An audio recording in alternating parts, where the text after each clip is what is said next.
Shields up, Iron Breakers. Rurikhan here coming at you with another video. Welcome back to Monster Hunter World. So last night we had a new trailer for Iceborne as well as a bunch of new juicy details as to what we can expect from the upcoming expansion. If you guys missed out on that video, make sure to click the card that's going to show up on the top right hand side of the video right now and check that out because there's a lot of new things.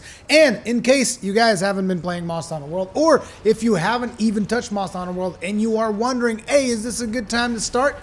Hells yeah, it's always a good time to join the hunt, but particularly now because it'll give you just about enough time to get through the game, grind a little bit, and get ready for Iceborne. But anyway, today's video is themed around something else. It is themed about our friend Tempered Nergigante, who is going to be releasing live in a couple of hours here. And as such, I prepared two new builds for you guys that you might want to use. Those builds are going to be for Charge Blade and Gun Lance. Those of you who watch my videos know that I play a lot of Charge Blade, Gun Lance, as well as Sword and Shield, but Sword and Shield, it didn't work out so well for me against Nergigante. So I'm going to be focusing on Charge Blade as well as Gun Lance for this particular video. Let's start with the Charge Blade build because I completely mopped the floor with Tempered Nergigante with this particular build.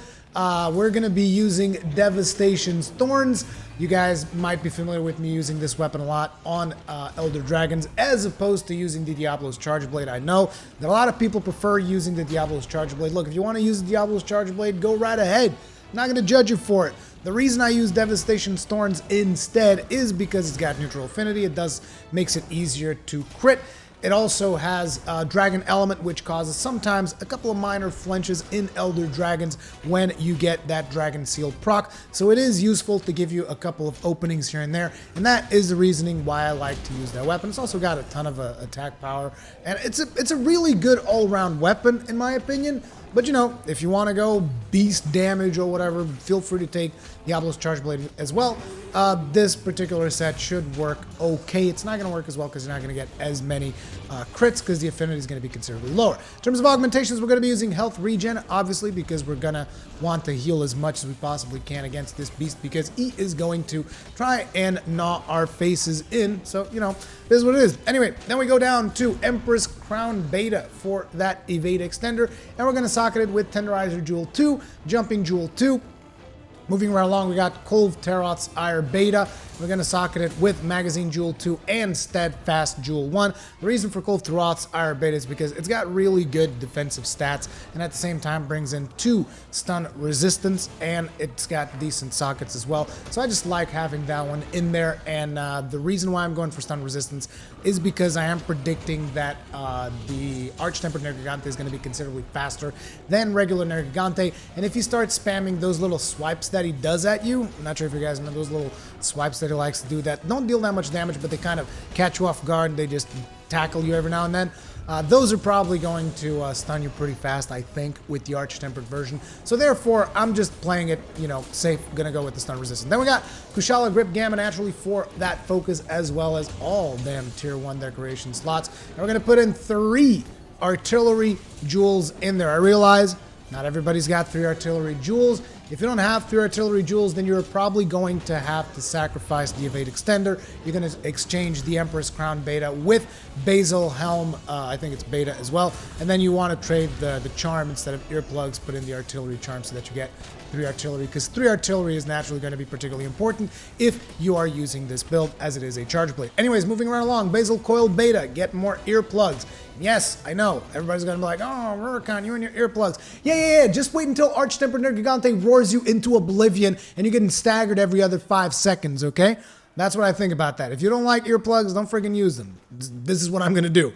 We got a Tenderizer Jewel in there so that we can get Weakness Exploit. I know that some people prefer Maximum Might. If you want Maximum Might instead, replace the Tenderizer Jewels for Maximum Might Jewels. It's up to you. Empress Graves Beta, because it's got that health boost, as well as 2 sockets, so it gives you some room to really customize builds. Tenderizer Jewel 2, Charger Jewel 2, and I'm not sure if I mentioned the Vitality Jewel 1 on Devastation Thorns, but wherever. And then finally Earplugs Charm, which you will replace with Artillery Charm if instead you do not have, 3 Artillery Jewels, which I know a lot of you guys don't have. Just remember, I did give you guys choices. Sometimes people say, oh, look at you with your 3 Artillery Jewels. I'm giving you guys choices. Replace that Empress Crown Beta with Basil Helm Beta, and you'll be golden.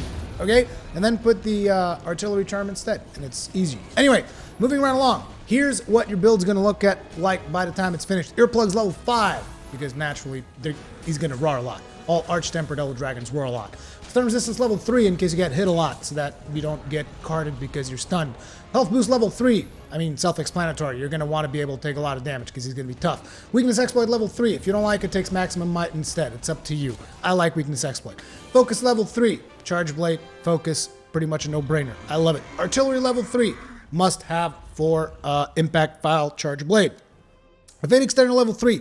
The reason I went with this is because I want to be able to evade a lot, because I think mobility is going to be particularly important in Tempered Nergigante. Maybe it is, maybe it isn't. Like I said, I might update this build. Critical boost level 1, not mandatory. It's just something that comes with Kulthrot's Ire. And finally, capacity boost so that you can so that you have more files.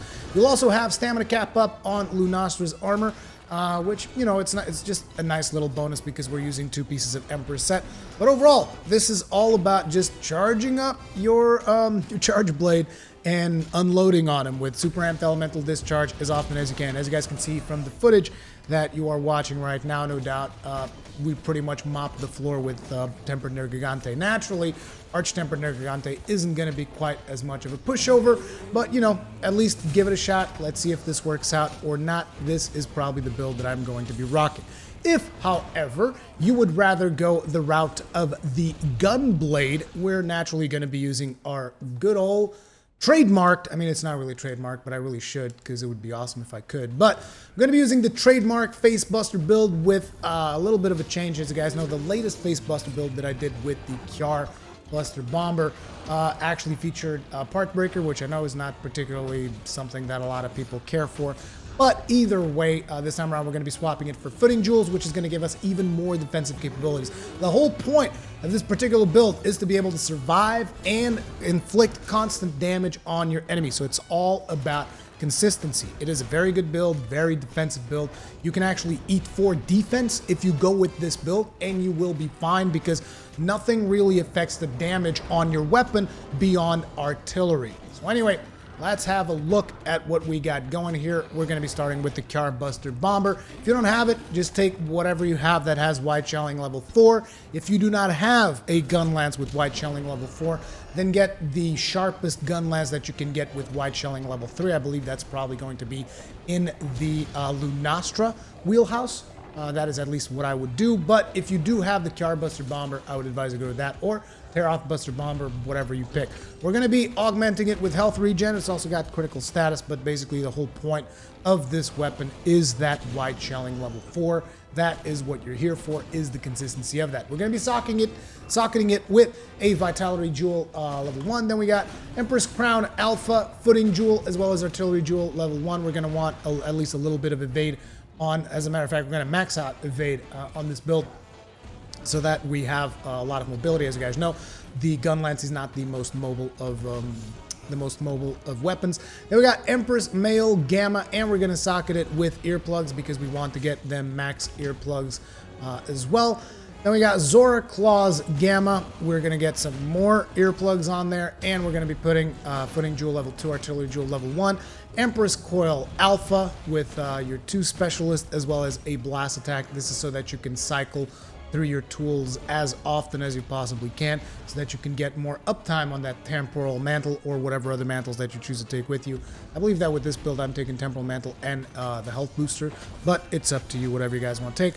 Footing Jewel, Artillery Jewel, and finally Empress Greaves Beta because of the health boost, and we're going to put a Shield Jewel in there so that we can block everything. Although the shield jewel for Tempered Nergigante, I don't think it's going to be necessary, but maybe they'll put in a new unblockable move. Who the hell knows? Either way, because of the way that Gun Lance works and limited mobility and all that, you'll be blocking a lot of stuff. So therefore, if there are unblockable moves, you will be ready for it with the shield jewel. You got the jumping jewel so that you can get as much mobility as you can, and an Iron Sight Charm level 3. Now, I understand not everybody's going to have, you know, artillery jewels or iron wall jewels.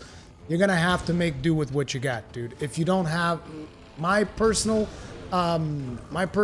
preference would be to go for the artillery and get the block afterwards, even though that is going to make you a little bit more vulnerable.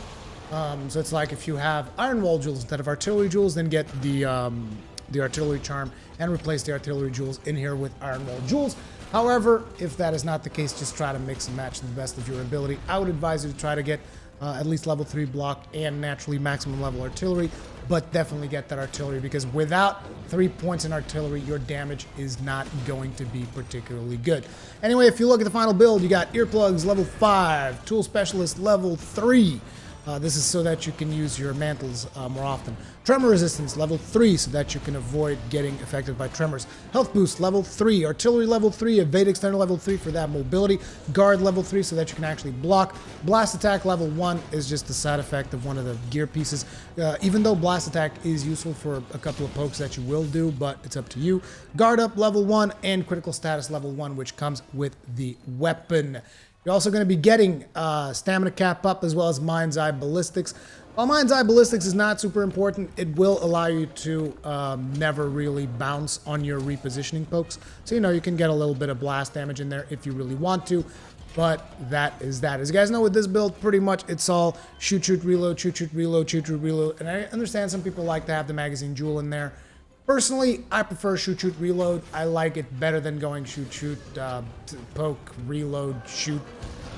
I don't want to mess with the, you know, with the combo. I like shoot, shoot, reload. I think it's good. I think it's simple. I think it works. And that is the whole point of this build. Make it simple so that anybody can use it. So this would be what I would consider the most offensive build, but I think that the charge blade, from my experience earlier today, is going to work considerably better if you are skilled at using a charge blade. But these are my 2 builds that I'm going to be trying out later today for Tempered Nergigante. Let me know what you guys think about them in the comment section down below. If you guys enjoyed this video, if it helped you out in any way, hit the like button. If you didn't like it, or if it didn't help you out at all, just hit the dislike button, whatever. Either way, if you guys enjoy the stuff that I usually do, subscribe, hit the bell notification icon, all that good stuff.